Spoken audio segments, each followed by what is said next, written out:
महाराष्ट्र की सियासत में एक बार फिर बाला साहेब ठाकरे का नाम सुर्खियों में है, लेकिन इस बार वजह बेहद चौंकाने वाली है।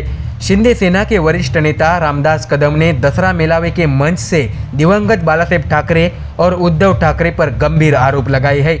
कदम के इस बयान ने न सिर्फ उद्धव ठाकरे को इमोशनल हथियार थमा दिया है, बल्कि बीजेपी और शिंदे गुट की रणनीति पर भी बड़ा सवाल खड़ा कर दिया है। दर्शकों, आपको जानकारी दे कि रामदास कदम ने आरोप लगाया है कि उद्धव ठाकरे ने बाला साहेब ठाकरे के निधन के बाद उनके पार्थिव शरीर को 2 दिन तक घर में रखा था। सिर्फ इतना ही नहीं, उन्होंने बाला साहेब के हाथों के ठसे लेकर किसी रहस्यमय तरीके से उसका इस्तेमाल किया, ऐसा संकेत देते हुए रामदास कदम ने बड़ा विवाद खड़ा कर दिया है। बता दें कि कदम के मुताबिक ये घटना साल 2012 की है, लेकिन सवाल ये उठता है कि अब 13 साल बाद अचानक ये बात उन्हें कैसे याद आई।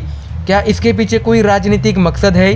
क्योंकि इतने सालों तक कदम खुद उद्धव ठाकरे के साथ शिवसेना में रहे, मंत्री पद संभाला, सत्ता में रहे, तब उन्हें ये सब याद क्यों नहीं आया? दर्शकों, ऐसे में रामदास कदम के आरोपों का टाइमिंग बेहद अहम माना जा रहा है। 2 अक्टूबर 2025 को दसरा मेलावे के मंच से जब उन्होंने ये बयान दिया तो उस वक्त बीजेपी और शिंदे सेना आगामी विधानसभा चुनाव की तैयारियों में जुटी हुई थी और ठीक उसी दिन फडणवीस के वोट जिहाद वाले बयान को 1 साल पूरा हो रहा था, यानी जब बीजेपी चुनावी हिंदुत्व की पिच पर खेलना चाह रही थी। कदम के इस विवादित बयान ने उस पिच को पूरी तरह उखाड़ कर रख दिया है। ऐसे में दर्शकों, बीजेपी के लिए यह बयान सिरदर्द बन सकता है। लोकसभा चुनाव में पहले ही महायुति को बड़ा झटका लग चुका है। 48 में से 31 सीटें गठबंधन के खाते में आई और बीजेपी को 28 में से सिर्फ 9 सीटों पर जीत मिली। ऐसे में अब महानगर पालिका चुनाव की चुनौती सामने है। ऐसे में कदम का यह बयान उद्धव ठाकरे को सीधा फायदा पहुंचा सकता है, क्योंकि उद्धव ठाकरे हमेशा से भावनात्मक राजनीति के माहिर खिलाड़ी रहे हैं। ठाकरे ब्रांड का असली आधार ही भावना और आस्था रहा है।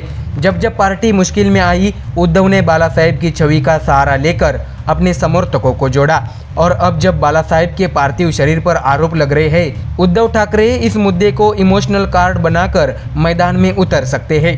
दर्शकों, आपको जानकारी ये भी दे कि बीजेपी पिछले 1 साल से हिंदुत्व के मुद्दे पर चुनावी माहौल बना रही थी। देवेंद्र फडणवीस ने वोट जिहाद की बात उठाई, योगी आदित्यनाथ ने बटेंगे तो कटेंगे का नारा दिया और प्रधानमंत्री नरेंद्र मोदी ने एक है तो सेफ है कहकर बहुसंख्यक वोट बैंक को साधने की कोशिश की थी। तो वही मुंबई महानगर पालिका चुनाव से पहले बीजेपी नेता अमित साटम ने भी हिंदुत्व का कार्ड खेला। उन्होंने कहा है कि अगर शिवसेना यूबीटी जीती तो मुंबई का अगला मेयर खान होगा, यानी बीजेपी की पूरी रणनीति धार्मिक ध्रुवीकरण पर टिकी थी। लेकिन रामदास कदम के एक बयान ने इस पूरी पिच को अस्थिर कर दिया है। अब उद्धव ठाकरे के पास इमोशनल मुद्दा है और बीजेपी की हिंदुत्व पिच पर ठाकरे परिवार की भावनात्मक पारी शुरू हो चुकी है। राजनीतिक विश्लेषक मानते हैं कि उद्धव ठाकरे इस मौके का फायदा उठाकर पार्टी की एकता और बाला साहेब ठाकरे की विरासत दोनों को फिर से केंद्र में ला सकते हैं।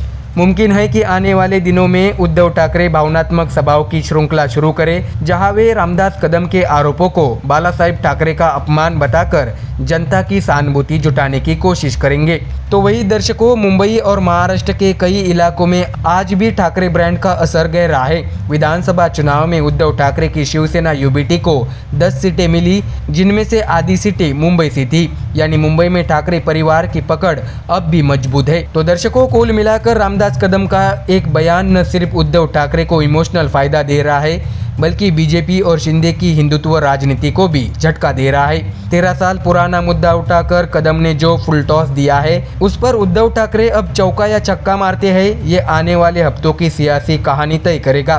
दर्शकों, महाराष्ट्र की राजनीति में भावनाओं का कार्ड हमेशा निर्णायक रहा है और अब एक बार फिर वही कार्ड मेज पर रखा गया है। देखना दिलचस्प होगा कि आने वाले चुनाव में जनता किसकी भावनाओं से जुड़ती है। तो दर्शकों, फिलहाल इस खबर में इतना ही। देश और दुनिया की बाकी और खबरें जानने के लिए जुड़े रहिए हमारे चैनल MDR न्यूज़ के साथ। धन्यवाद।